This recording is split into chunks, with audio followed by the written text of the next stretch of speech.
alunos, seja bem-vindo a mais uma aula da EJA, do primeiro e segundo período. O meu nome é Carlos Dias, a minha disciplina é Competências Gerais. Estamos aqui na TV Araxá Educa. O tema de hoje, iremos falar sobre os viajantes de ontem e de hoje. Os desafios que nós temos hoje nas viagens, o desafio de ontem. E o pioneirismo dos portugueses, que nós vamos estar citando dentro desse contexto, as grandes navegações. Quero começar com uma pergunta dessa aula. Você conhece todas as ruas de Araxá? Ou conhece uma grande maioria? Por exemplo, se eu perguntar para você onde que fica a rua Tupi, talvez você que seja do bairro, você vai, é a minha rua, ou não é a rua aqui próxima de casa. Mas outras pessoas que estão mais distantes da rua Tupi, talvez falem, não tem noção onde fica essa rua. Hoje nós temos os mapas que podemos localizar ruas, podemos localizar cidades, países. Temos com maior facilidade, né? É muito mais prático. Tá? Eu venho aqui, ó, o Brasil, localiza bem o Brasil no mapa. Rapidinho você encontra o Brasil. Tá? É interessante que quando a gente coloca um mapa na sala de aula, os alunos já ficam doidos. Onde é que está a nossa cidade? Vai lá, localiza Minas Gerais, localiza Araxá. Então, nós temos essa facilidade de localização. E temos também na palma das nossas mãos, né? Bem na palma da mão, já comentamos aqui nas nossas aulas anteriores, os smartphones, né? Os telefones.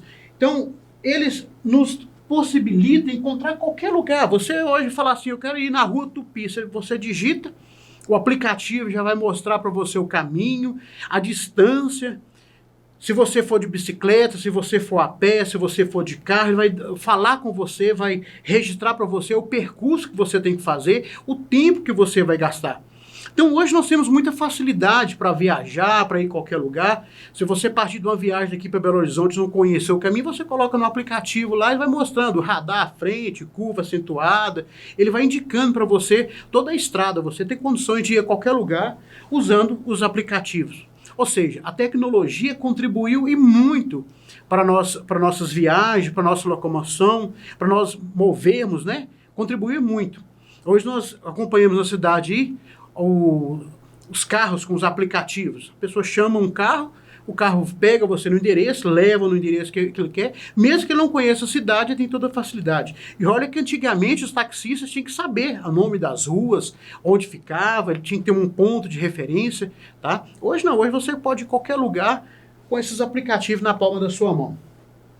Trouxe para vocês aqui um exemplo de um mapa. Esse mapa é chamado mapa TIO, tá? Justamente por causa do seu formato, vocês podem perceber que ele tem um T e um O. Esse mapa é da Idade Média, tá? Ele foi feito pelo Isidoro de Servilha, que era um bispo, e para a época era um mapa mais moderno. Por quê? Na letra T, ele traz justamente a divisão dos continentes da Ásia, da Europa e da África. E a letra T aqui está sendo representada as águas do Mar Mediterrâneo, o Rio Nilo, tá? Essa é a representação. E por ser um religioso, aqui não dá para a gente perceber, mas nas bordas, justamente aqui, existem citações de nomes bíblicos que encontram na Bíblia nesse mapa, tá? Esse mapa ele é da Idade Média, o mapa mais perfeito da Idade Média. Temos um outro mapa aqui muito interessante. Esse aqui já é mais rico em detalhe. O que esse mapa traz para nós? Justamente a divisão dos 3 continentes também. Nós temos a África, nós temos a Europa e nós temos a Ásia. Tá? Lembrando que a Ásia aqui compreende a China, o Japão, a África, a China, o Japão, tá bom? A Índia, a África tá de cá, né? Esse mapa ele foi desenvolvido por Fran Mauro, que também era um religioso. Ele era um religioso do século XV, e ele foi considerado na época o maior cosmógrafo da época. E olha para vocês verem a importância desse Fran Mauro. As crateras, uma das crateras da Lua tem o seu nome, é dedicado a ele. Tá? Foi dado a ele justamente na visita da missão lunar Apolo 14. É muito interessante esse fato dessa cratera ter o nome dele, porque não sei se você sabe, até como título de conhecimento, aprofundar, 35 crateras da Lua tem o nome de padres jesuítas. No caso, esse aqui, ele não é jesuíta, mas tem o nome dele também, tá bom? E nesse mapa, por que esse mapa é interessante? Porque ele é mais cheio de detalhe e ele já traz regiões longínquas, como o Japão. E olha que o Frei Mauro, ele viveu antes das grandes navegações, não morreu e viveu antes das grandes navegações. Mas o mapa dele era um cartógrafo e o mapa dele é muito cheio de detalhes, tá bom? E dentro dessas grandes navegações, vamos entender o porquê que foi necessário essas grandes navegações, por que foi necessário Portugal e outros países avançar para o mar em busca, né, de alguma saída. Qual foi o que motivou ele? Primeiro que a Europa estava passando por uma crise, atingiu uma crise no século XIV. O que foi gerada essa crise? Essa crise ela foi gerada pela peste negra, que aconteceu, 1/3 dos europeus morreu com a peste negra, foi uma pandemia que aconteceu na Europa. E também estava tendo a escassez de metais preciosos. A escassez desses metais preciosos atrapalhava o comércio da burguesia. A burguesia ela dependia, porque as moedas eram cunhadas com ouro e prata. Então isso prejudicava a burguesia. Esse é o primeiro ponto. O segundo ponto, eles precisavam de encontrar um novo caminho para as Índias. Por que eles precisavam encontrar esse novo caminho para as Índias? Porque as Índias eram onde eles buscavam as especiarias. Aqui nas Índias, eles buscavam as especiarias.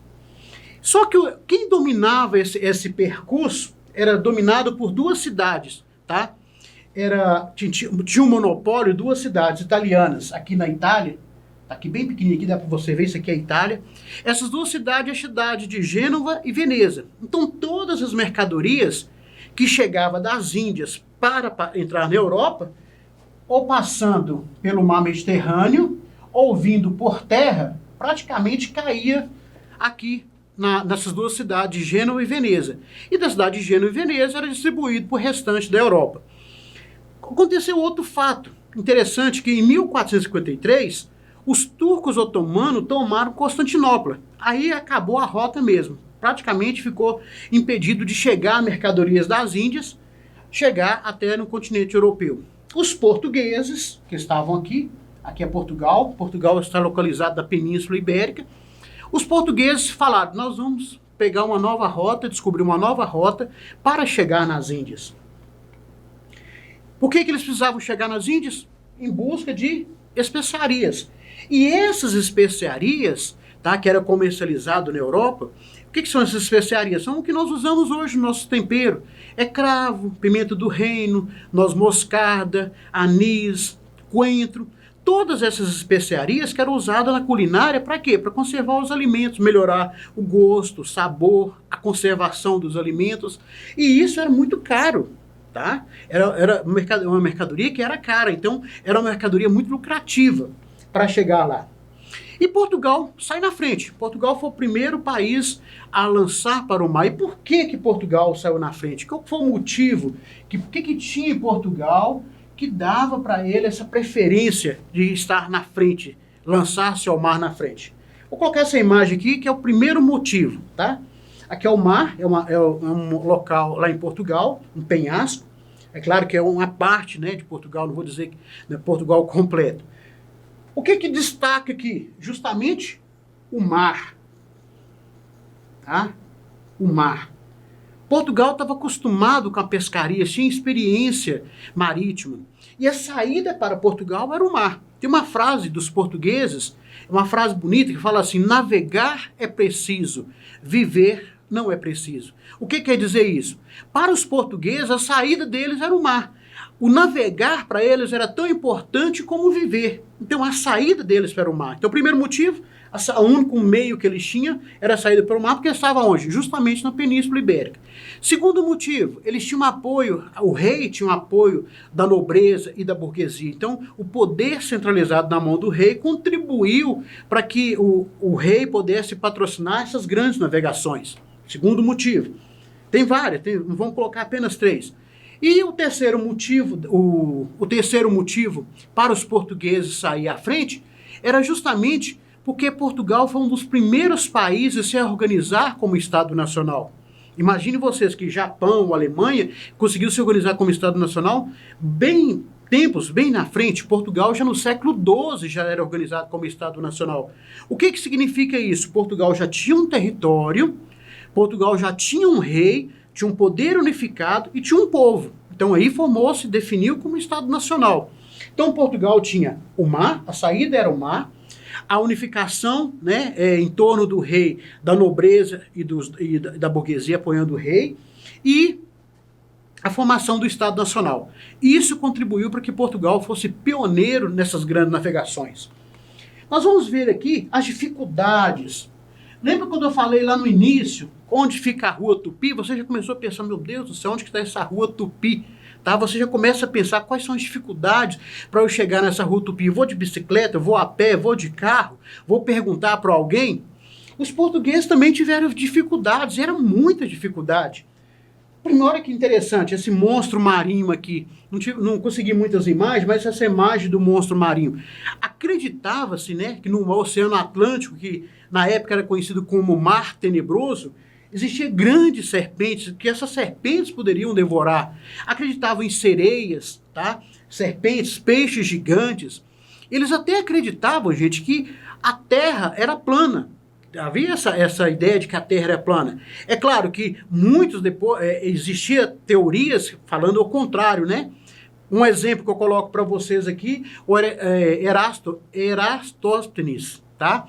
Ele conseguiu provar isso 1800 anos antes da chegada dos europeus aqui no Brasil, ou seja, em 290 antes de Cristo, tá? Ele fez uma observação super interessante. Ele fez uma observação que uma cisterna, a uma distância da outra, que o sol, né? Vou até desenhar um solzinho aqui só para ilustrar, e o sol, ele batia bem a pico. Em um outro local, o sol batia mais inclinado. E fazendo essa observação, não vou colocar muitos detalhes, não. Fazendo essa observação, ele calculou o ângulo. Ele pediu, né, um itinerante para medir a distância entre essas duas cidades. Itinerante era uma pessoa que media com os passos e sabia qual era a distância. Então, a pessoa já tinha aquele hábito de fazer as medidas caminhando. Ele pediu um itinerante fazer essa distância e calculou o ângulo. Imagina o resultado que ele chegou. Na época, os resultados eram dados em estádios, mas havia uma variação muito grande, porque não tinha uma unidade definitiva hoje. Para você falar 1 metro hoje aqui, é 1 metro em qualquer parte do mundo. Naquele período, né, antes de Cristo, não tinha uma unidade definida de medida. Tempos depois, já no século XIX, fizeram um estudo sobre essas medidas deles e definiu que a Terra tinha 39.700 quilômetros. O diâmetro da Terra. Ele definiu isso. Gente, isso há 1800 anos antes dos europeus conseguir provar que a Terra é redonda. Feitos os cálculos, nós sabemos que a Terra hoje tem 40.008 quilômetros. Se eu fosse um professor de matemática, eu falaria, acertou a conta, tá certo? Em 39.700, é só uma questão de arredondamento aí, praticamente ele acertou. Tá bom? E também eles imaginavam que a Terra é redonda quando eles observavam os navios no Oriente, quando o navio, no horizonte, né? À medida que o navio ia desaparecendo, ele parecia que estava sumindo, tá? Então, percebia-se a esfericidade da Terra. Continuando aí. Então, acreditava que no final do oceano tinha um abismo, acreditavam em monstros, acreditavam em sereias. Então, tudo isso causava um certo pavor, tá? Nesse pessoal, nos europeus, nos portugueses, de fazer essas viagens.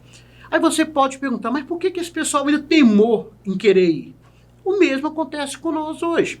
Hoje nós não estamos querendo fazer viagens espaciais, já estamos fazendo, né? Vamos no espaço, voltamos, já estamos fazendo essas viagens curtas agora. Temos uma corrida espacial agora que está acontecendo, né? Nós fomos e voltamos. E na nossa imaginação também nós ficamos imaginando muitas coisas. Será que tem vida fora da Terra? Será que existem os planetas que são habitáveis? E se eles existirem, como que eles vão se comunicar conosco? Então, a mesma coisa, o mesmo sentimento, parecido, é claro, só que muda um pouquinho, que eles tinham naquela época que nós temos hoje, tá? E o que eles utilizavam nesse período na navegação? O que eles tinham? Como eu falei, hoje nós vamos em qualquer rua com o celular na mão, com o GPS, você se localiza. E nas navegações? O que eles estavam utilizando para fazer essas navegações? Eles tinham a bússola foi inventada pelos chineses, eles tinham o astrolábio, eles tinham o quadrante e eles tinham a balestilha, tá? Que aqui no caso ela calcula o ângulo, a latitude da embarcação em que local está. Esses eram os instrumentos que eles tinham nas mãos para poder navegar. E coragem também, né? Muita coragem para enfrentar o mar. Aqui nós temos um exemplo da bússola, para a gente ter uma noção. E o que eles utilizavam? As caravelas. Essas caravelas, pessoal, para você ter noção de tempo que eles passavam no mar, uma viagem de Portugal até no Brasil demorava mais de um mês. É praticamente 44 dias dentro da embarcação. Então ali eles tinham dificuldade de alimentação, a questão da água, a questão de doenças, a questão do calor. Hoje, se nós fazemos uma viagem aí de 3 dias dentro de um carro com ar-condicionado, com paradas para almoçar, para jantar, para dormir, nós já somos confortáveis. Você imagina 44 dias dentro de uma embarcação dessa. Para ele sair da Europa e ir nas Índias e voltar, era 1 ano e meio de viagem. Era muito tempo para fazer toda essa viagem, tá? Temos aqui as etapas das navegações portuguesas. É muito interessante para a gente entender esse processo da expansão marítima portuguesa. A primeira conquista dele foi a conquista de Ceuta. Daqui a pouco eu mostro para vocês no mapa. Primeira conquista. Ceuta era uma cidade que tinha sido tomada pelos muçulmanos e os portugueses foram lá e tomaram Ceuta dos muçulmanos. Por que isso era interessante? Porque lembrava da conquista ibérica, tá? A tomada da Península Ibérica, que estava sendo dominada pelos muçulmanos, que eles retomam novamente essa Península Ibérica. Depois da Ceuta foram outras viagens, chegaram às Ilhas de Madeira e à Ilha de Açores. Depois atingiram o extremo sul do continente africano, lá na pontinha do continente africano, é chamado Cabo das Tormentas. Depois que eles conseguiram passar pelos Cabos das Tormentas, mudaram o nome, passou a chamar Cabo da Boa Esperança. Eu fico imaginando, por que Cabo da Boa Esperança? Foi um alívio.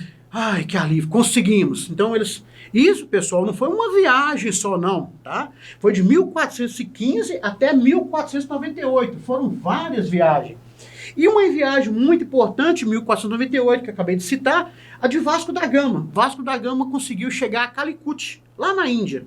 Tá? Ele chega a Calicut, fica 3 dias em Calicut, retorna com a embarcação carregada de especiaria, de mercadoria, que paga todo o custo da viagem. Era tão lucrativo que paga todo o custo dessa viagem.